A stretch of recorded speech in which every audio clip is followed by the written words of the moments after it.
ബഹുമാന്യരായ അധ്യാപകരെ, എൻ്റെ പ്രിയ സഹപാഠികളെ, ഏവർക്കും വിനീതമായ നമസ്കാരം.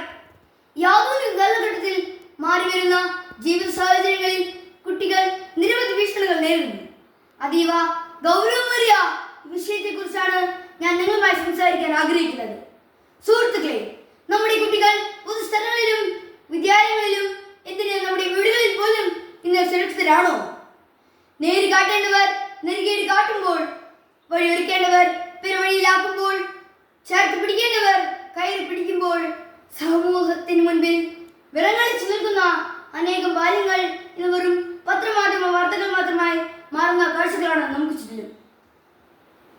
ഓരോ വർഷം കഴിയുന്തോറും കുട്ടികൾക്കെതിരായ അതിക്രമങ്ങൾ വർദ്ധിച്ചു വരികയാണ്. കേരള പോലീസിന്റെ കണക്കുകൾ പ്രകാരം കഴിഞ്ഞൊരു വർഷം മാത്രം ഇത്തരം 5300ഓളം കേസുകളാണ് റിപ്പോർട്ട് ചെയ്യപ്പെട്ടത്. എന്തിന് സ്വന്തം കുടുംബാംഗങ്ങളിൽ നിന്ന് പോലും ലൈംഗിക അതിക്രമങ്ങൾക്ക് ഇരയാക്കപ്പെട്ടത് 1500ഓളം കുട്ടികളാണ്. ഇവ റിപ്പോർട്ട് ചെയ്യപ്പെട്ടവ മാത്രമാണ്. യഥാർത്ഥ കണക്കുകൾ ഇതിനേക്കാൾ എത്രയോ മുകളിലാണ്. അംഗവൈകല്യമുള്ള കുട്ടികൾ പോലും ഈ അതിക്രമങ്ങൾക്ക് ഇരയാക്കപ്പെട്ടിരുന്നു.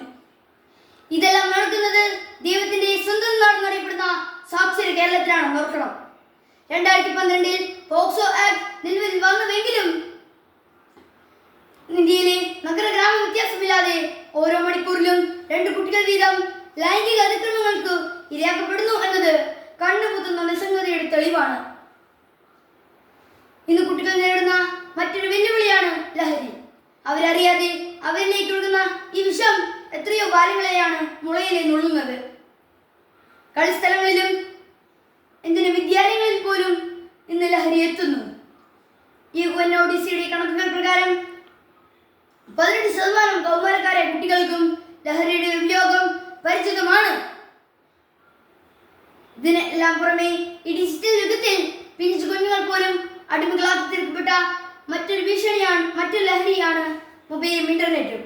ഇവ മൂലമുണ്ടാകുന്ന മാനസിക ശാരീരിക പ്രശ്നങ്ങൾ ചെറുതൊന്നുമല്ല. ഓൺലൈൻ ഗെയിമുകളും സോഷ്യൽ മീഡിയയുടെ അനുകരണം, അപരിചിതരുമായുള്ള സൗഹൃദം കുട്ടികളെ സൈബർ കുറ്റകൃത്യങ്ങളിലേക്കാണ് നയിക്കുന്നത്.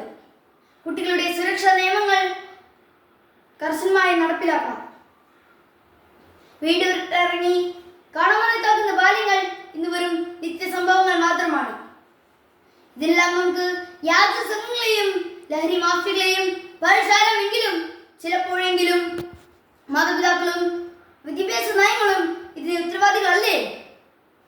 പഠന സമ്മർദ്ദം, മാതാപിതാക്കളുടെ അനാവശ്യ പ്രതീക്ഷകൾ, കുടുംബ ബന്ധങ്ങളിലെ തകർച്ച, പണത്തിന് പ്രശസ്തിക്കും പിന്നാലെ പായുന്ന മാതാപിതാക്കൾക്ക് നടുവിൽ ഒറ്റപ്പെട്ടു പോകുന്ന അവസ്ഥ, ഇവയെല്ലാം കുട്ടികളുടെ മാനസികാരോഗ്യത്തെ ബാധിക്കുന്നു. ചിലപ്പോഴെങ്കിലും ഇവ കുട്ടികളുടെ ജീവഹാനിയിലേക്കും കാരണമാകാം. കുട്ടികളിൽ ആത്മഹത്യ പ്രവണത കൂടി വരുന്നുവെന്ന് WHO പഠനങ്ങൾ തെളിയിക്കുന്നു. വസ്ത്രം, പാർപ്പിടം, ഭക്ഷണം എന്നീ അടിസ്ഥാന ആവശ്യങ്ങൾ പോലും ഇല്ലാതെ, വിദ്യാഭ്യാസം പോലും നേടാൻ കഴിയാതെ ഒരു നേരത്തെ അന്നത്തിന് വേണ്ടി ബാലവേല ചെയ്ത് ജീവിതത്തോട് മല്ലിടുന്ന കുട്ടികൾ അങ്ങ് വടക്കേ ഇന്ത്യയിൽ മാത്രമല്ല നമ്മുടെ കൊച്ചു കേരളത്തിലുമുണ്ട്. സുഹൃത്തുക്കളെ, ഇവയെല്ലാം അതീവ ജാഗ്രതയോടുകൂടെ പരിഹരിക്കേണ്ടവയല്ലേ? കുട്ടികളെയും മാതാപിതാക്കളെയും ബോധവൽക്കരിക്കുക, തെറ്റ് ചൂണ്ടിക്കാണിക്കാനുള്ള ധൈര്യം കുട്ടികളിൽ വളർത്തുക. കുട്ടികളുടെ ലൈംഗിക വിദ്യാഭ്യാസവും കൗൺസിലിംഗ് വഴിയുള്ള മാനസിക പിന്തുണയും വിമുക്തി പോലുള്ള ലഹരിവിരുദ്ധ മിഷനുകളും വിദ്യാലയങ്ങൾ ഉറപ്പു നൽകണം. കുട്ടികളുടെ സുരക്ഷാ നിയമങ്ങൾ കർശനമായി നടപ്പിലാക്കണം. ഒരു കുട്ടിയുടെ സുരക്ഷ ഒരു വ്യക്തിയുടെയോ ഒരു സമൂഹത്തിന്റെയോ ഒരു കുടുംബത്തിന്റെയോ ബാധ്യതയല്ല, മറിച്ച് ഒരു സമൂഹത്തിന്റെ സംയുക്ത ഉത്തരവാദിത്തമാണ്. ചെറിയ കൈകളിൽ വലിയ ഭാവിയുണ്ട്.